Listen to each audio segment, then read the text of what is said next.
Well, indeed, the Birmingham Boys are about as active as a blade of grass at the moment, and not one that's blowing in the wind either. These guys are fast asleep. So you can see there's one there, and there's the other one. So that's two of them that are completely sleeping. Now, I'm not sure which two those are. I think I've got Tinyo closest to me, and then it looks like Mfumo and either Neno and Suko are away from us. But that lion there is so fast asleep, he almost looks as though he is not alive. The way that his lips have fallen down, it looks like he's kind of gone on to the next life. But there we go. That's a very sleepy Birmingham. Now, you can see that his chest is moving, so please don't worry. He is not sick in any way, and he's not dying. He's just fast asleep, and this is what happens when you digest a buffalo, is that you end up on your back with your legs open and your head flopped down and in a sort of comatose state of sleep, and basically just trying to digest whatever you've eaten for the day. Now, the two over there are also fast asleep, and I haven't seen either one of them even lift their head when any vehicle has approached, so it's all very sedate at this stage. But I'm hoping that they will wake up at some point as it starts to cool off, and tonight's going to get dark very early, so hopefully they will decide to wake up a little bit and we'll actually get to see some of their beautiful faces. Now, I wonder if this is not Mfumo closest to me. I can't say for sure at this stage. So, Bobby, you say, lol, typical cats. Well, yes, particularly on a Sunday afternoon in cloudy, overcast, windy weather, it is about as good as it can be for a cat. It's really very sleepy indeed. And it's interesting just to see where they've chosen to lie today. I'm quite surprised that they've walked as far as they did, and they've left an area where there was water. So if you think earlier, they were on those buffalo kills down in Mala Mala, and there was water right there, but yet they've come all the way up here to Cheetah Plains Pan and decided to rest right out in the open. And it's a strange situation. I'm surprised, like I say, that they walked that much during the day, because we know James was with them and they were sort of sleeping, and it's only now during the morning that they decided to start walking northwards, and they've then plonked themselves down here, and I think this is where they're going to remain for most of the afternoon. What will be interesting is to see where they go from here, and whether or not the fourth Birmingham male arrives, or if they call towards him. It'll be interesting to see if that happens, and hopefully they'll be able to call before we leave this afternoon, because we have to head back slightly earlier, so hopefully they'll be awake. But with these sort of overcast, dark conditions that we've got currently, it should be perfect for lions to be awake a little bit earlier, because it's going to be dark much earlier tonight. So I'm hoping that we will get some sort of action out of them, and we're not going to end up with this situation where we've got flat sleeping beauties for the rest of the afternoon.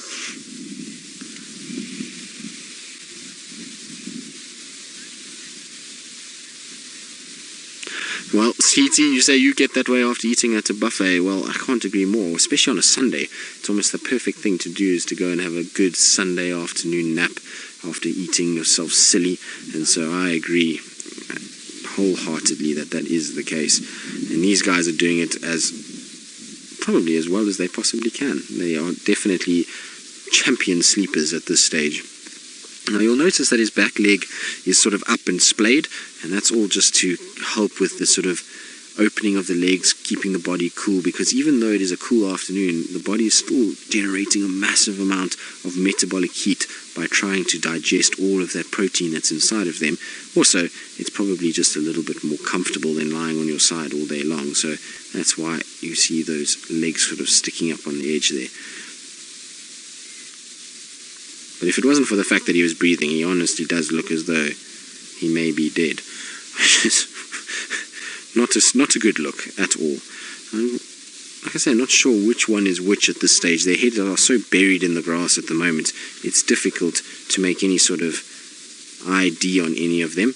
But it looks like the one closest to us could be Tinyo or Mfumo. They've got quite dark manes and lots of scarring on the nose.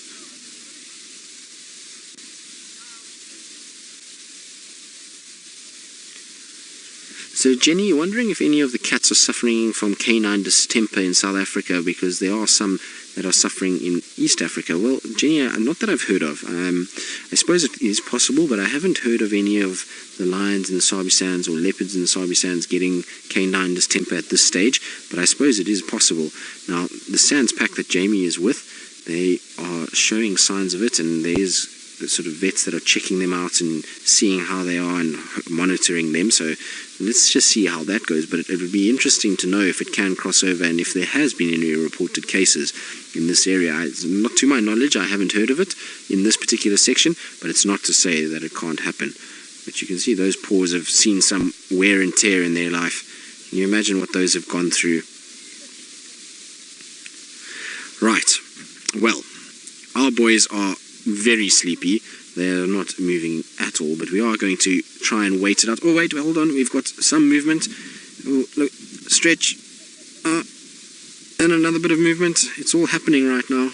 This is exciting in the lion world when it's a Sunday afternoon. But no, there we go, back to sleeping again. So as I say, we're going to sit with them and try and see if they're not going to wake up. And it seems that it's been an absolutely incredible afternoon that has been predator filled, that's for sure. But James has got something just to bring a little bit of delicateness to our lives. Well, I'm letting the Birmingham speak for themselves. They're doing all the talking when it comes to sleeping at the moment and showing just how efficient they can be at getting it done. It really is quite phenomenally good at how good these males can sleep. I'm astounded by the fact that they really have not moved. Other than that stretch that we had earlier, there has been nothing. As you can see, they're still in exactly the same place. Although I do lie, actually, the one male closest to us did roll all the way over and has now not got his back leg sticking up in the air. But that is all that is moving at this stage of the male lions. And like I say, even the grass is moving more than they are this afternoon. It is still a very sort of pretty scene. You can see that male's rolled over now. It's still quite nice though, with the sort of cloudy, ominous skies that are above them. It's almost got a sort of nice atmosphere about this afternoon. And you can actually see how fast those clouds are moving if you use the trees as a sort of way of watching them. Now, let's see. Maybe if we come back a little bit, Craig. There we go. You can see that the clouds will move over fairly quickly, so they really are blowing at quite a rate over the sky, and it's hopefully will mean that we'll wake up tomorrow to some clear skies and none of this overcast weather again. Now, I don't mind overcast weather, but it must rain if it's going to be overcast. It's never that fun to have overcast weather and then just cold and windy with no actual rain falling. And rain would be an ideal thing. It's starting to get very dry again. You'll notice a lot of our sort of mud wallows and pans have started to dry out quite a bit, and so it's going to be a situation where we're going to end up with very little water again. And it was interesting because I was talking to Rexon and James and we were chatting about how bare some of the areas are starting to look. You can even see here, there's sections here that are already have sort of no grass on them, and that means that we're going to have a situation where, you know, come the winter months or the end of winter, that a lot of these areas the grass is actually going to be probably null and void, much like it was last year. So it's, even though it does look thick in places, it's not as thick as you would actually think. A lot of that is sort of herbaceous forbs and plants that will be eaten as they go.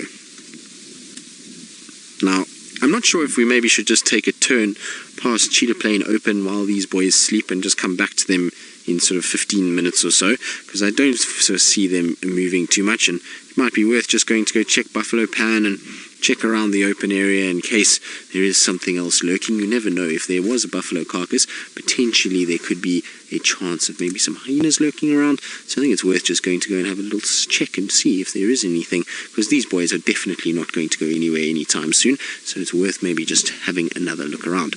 So on that note, Craig, I think let's carry on for a little bit and we'll come back now.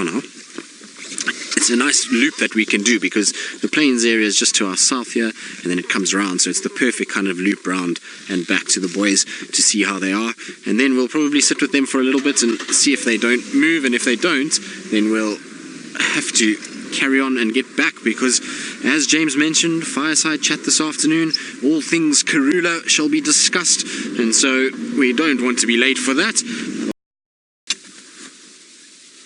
So they are just starting to slowly wake up a little bit. So we can see Mfumo is just giving us a little look now. He's kind of looking over his eye, and it seems like all his wounds have healed quite nicely.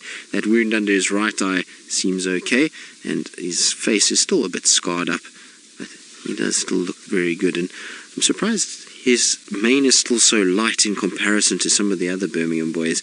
The other Birmingham boys seem to have gotten a little bit more dark coloration in their manes than what he's got at this stage, but I'm sure it will develop at some point. Are you starting to wake up, boy? Yes, it's good that you are. It's a good time to wake up. You can see there's the sort of darkness in the mane of one of the others, and the male at the back was also much darker. What have you heard? Nothing. Are you about to flop down? Oh, goodness. Look at that belly. There goes Mfumo. I thought maybe we were going to see them waking up a little bit. It is that time of the day where they should be waking up, but it seems that no, back to sleep we go. And look at the size of that belly. You can actually hear him breathing. I'm going to keep quiet for a bit so you can hear him.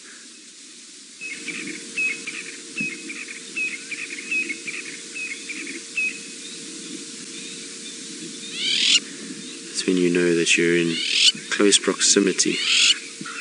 When you can hear a male lion breathing, then you know that they are not too far away from you.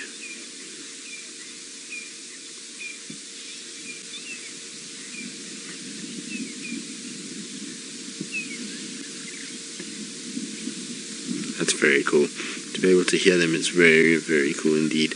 Now, the other two are still completely fast asleep. They have not moved at all. So we did a little loop around Cheetah Plains just to see what was going on there, and there was really not very much happening. So we decided we would just pay one last visit to the boys before we have to start heading back. Like I say, we've got an important date to get to this afternoon, so probably 5 minutes or so, and then we'll probably have to start heading back again. So boys, if you want to do a show and you want to roar for us, now would be the time. Although I would imagine that after all the buffalo that they've had, there's going to be not too much roaring just yet. That will probably be when they've digested a bit through the night, and you'll find that they'll maybe start making some noise in the early hours of the morning. But look at the size of his paws. They're massive.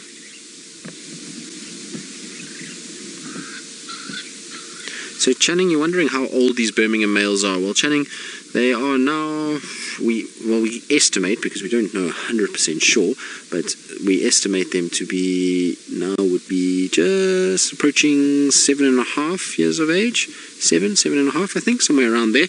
I might be slightly off, but I think that's about where they are at the moment.